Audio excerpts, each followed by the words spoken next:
I'm not someone who grew up with any kind of sleep disorder, like sleep paralysis or night terrors. I've always been a very heavy sleeper, which is why this was such a shock to me. We all have the occasional nightmare. I used to think of nightmares as free 3D immersive horror movies. In a weird way, I sometimes enjoyed the thrill of waking up after a nightmare. At the time, I was living with my roommate Patricia, who I called Trish. We had very different work schedules, so we didn't see much of each other during the week. This happened in July. I remember because it was so hot that I had the window AC unit blasting every night, which provided white noise that helped me sleep better. It was during one of those nights that I had the first nightmare, a few days after my ex and I had broken up. Life wasn't exactly great at the time. I don't remember much of the dream, but the part that sticks with me was being in a room full of my family, all silently sitting around a dinner table. Across from me, standing on the other side of the table, was what I can only describe as a creature. It looked like some kind of alien, with horns and claws. It was terrifying, like what you'd imagine a sleep paralysis demon could look like, except I was still fully asleep and dreaming. The next thing I knew, the creature was standing right next to me, staring down. I panicked and started running in my dream until I was in my bedroom. That's the last thing I remember before waking up. My room was pitch black, and the AC was humming on full blast. My heart was racing from the nightmare, and I sat there for a moment thinking how creepy that dream was. Then I lied back down and fell asleep again. The following night, I woke up in the middle of the night to find my bedroom door wide open. My immediate thought was that Trish had opened it to check if I was home. I got up, shut the door, and went back to sleep pretty quickly. The next day, I texted Trish asking if she had come into my room the previous night. She said she hadn't. I figured it was possible that I got up in the middle of the night to use the bathroom or kitchen and I just didn't remember. Then, the next night, I had another nightmare. That same demon-like creature from the previous dream appeared again. Instead of being with my family, though, I was in a dark, empty, square room with this creature. It kept getting closer and closer to me. It didn't move its limbs to walk. It just kept appearing closer until it was on top of me, and I couldn't move. The creature took a claw and scratched my thigh. I could feel the pain, and then nothing. I don't think I woke up right after that. I just don't remember what happened next in the dream. But when I did wake up, and my room was dark again and the AC was on full blast, I felt something on my skin. And when I rushed to the bathroom and looked in the mirror, I screamed. There was a gash on my thigh. I ran to Trish's room and woke her up. We went back to my room together and flipped the sheets off my bed, searching for any bugs, spiders, or sharp objects I could have laid on. Then Trish suddenly stopped, held up her finger and told me to be quiet. We walked over to the AC unit and turned it off, and for the first time in days, the room went silent. That's when we heard something coming from under my bed. That faint kind of sound that comes from someone else's presence in a room. I'm still impressed that neither one of us screamed right then. We looked at each other, and without a word, we bolted from the room and out of the apartment. We ran over to our neighbor's house and frantically knocked until he answered. He was an older guy, so we didn't expect him to go fight the stranger for us, but he let us use his phone to call 911. While we waited for the police, we heard the sound of our front door slamming, but none of us made it to the window in time to see who it was. The police arrived and confirmed that the intruder was gone. After the police left, I started reflecting on my dreams and realized what they actually meant. The demon in my dreams had been the intruder. And the night my door had been open, that meant that he or she had probably been roaming around our apartment, maybe even eating our food. To think this person could scratch my thigh so hard it left a mark still disturbs me. But this experience forever changed the way I think about dreams and nightmares.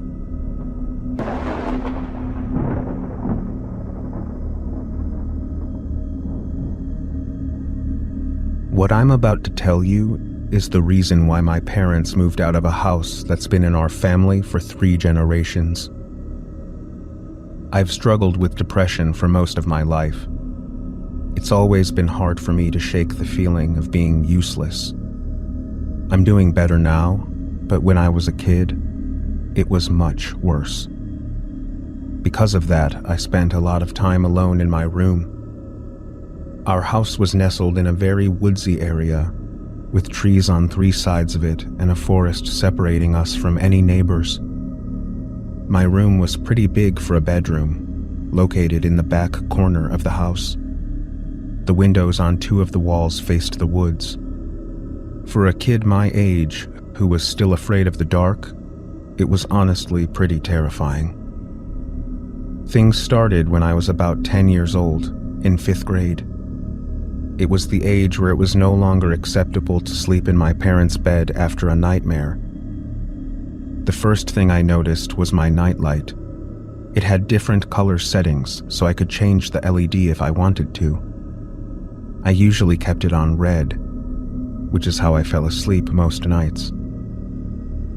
One night, I woke up randomly in the middle of the night, and I noticed that the nightlight had turned blue.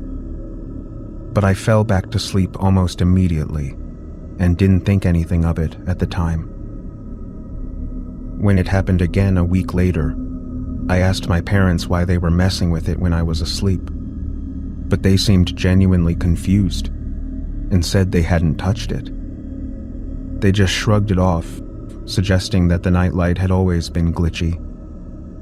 They seemed pretty sure of themselves, so I accepted it, at least for a little while. Then one morning, I woke up and my nightlight was completely unplugged from the wall, lying on the floor in the center of the room. I told my parents, but once again they dismissed it. My dad said I was getting too old for a nightlight anyway, and that I needed to focus on school. A few days later, my nightlight vanished completely. I was convinced my parents were lying to me and that they had taken it away to force me to outgrow it. This led to a massive fight between us. Both sides accused the other of hiding the nightlight, and nobody was budging. I couldn't believe my parents would lie to me like that over something like this, but there was nothing I could do to prove it. After that, things went back to normal for about a week. But then, 3 nights in a row, I woke up randomly in the middle of the night. Each time I had no idea what had awoken me. On the 4th night, when it happened again, I told my parents. They said it was just puberty and that changes in my sleep were natural.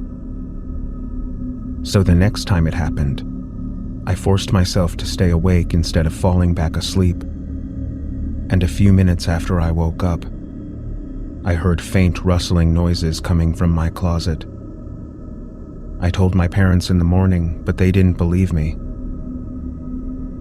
The next 4 days were the most traumatizing nights of my life.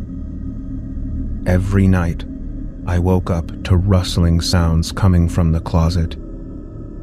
It was torture. I couldn't take it anymore, and I begged my parents to believe me. My furious father dragged me to the closet to prove to me that there was nothing there, He started throwing toys around my room, clearing out the closet bit by bit, yelling at me the entire time, until he pulled a poster off the wall. Behind the poster was a massive hole in the wall. My mother started screaming, and my dad pulled out a flashlight. The hole was so deep that we couldn't see where it led. Panicked, my dad ran outside to look at the exterior of the house. He found a tiny hole in the dirt at the base of the house, and after a little digging, he discovered that it was more than just a divot. It was a passageway that led from the woods directly to my room. That night, we stayed at my aunt's house, and we moved out shortly after that. I don't like thinking about this experience, but I know I'll have to face it eventually. My parents still refuse to talk about it, and I think it's because they feel guilty for not taking me seriously. It's terrifying to think that there was a stranger in my room every night for a month. I have no idea what they wanted, and I'm sure I'll never know. But if your kids come to you with something that sounds off, it's best that you believe them.